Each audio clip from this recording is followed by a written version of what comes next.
Pues se pueden hacer muchas cosas, siempre y cuando haya recursos económicos, sociales y políticos. El único inconveniente que nosotros vemos, por lo menos el colectivo al que yo represento, es que la accesibilidad cognitiva todavía aún así es muy desconocida. La mujer con discapacidad, me refiero, no tiene las mismas oportunidades que puede tener una mujer porque no tiene los suficientes estudios, porque no está el temario de los colegios no está adaptado.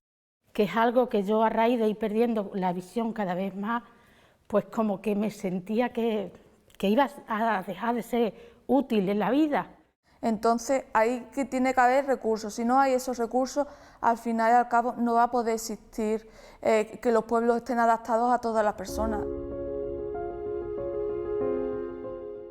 A las mujeres con discapacidad nos falta mucho y es lo que siempre demandamos, es la oportunidad, que nos den esa oportunidad, que se pongan en nuestra piel. Todas esas cosas en un pueblo pequeñito no lo tienes, tienes que desplazarte a X kilómetros a una ciudad donde puedas encontrar lo que necesites.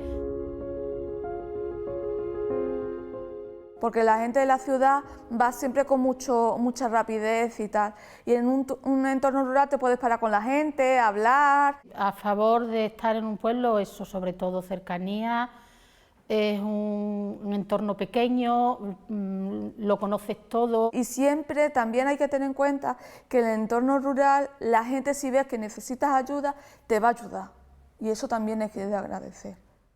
Es que en verdad las mujeres lo tenemos un poquito difícil a las veces. Tienes que dar muchas explicaciones para que te comprendan y crean que sí lo puedes hacer. Bueno, pues visibilizarnos, empoderarnos.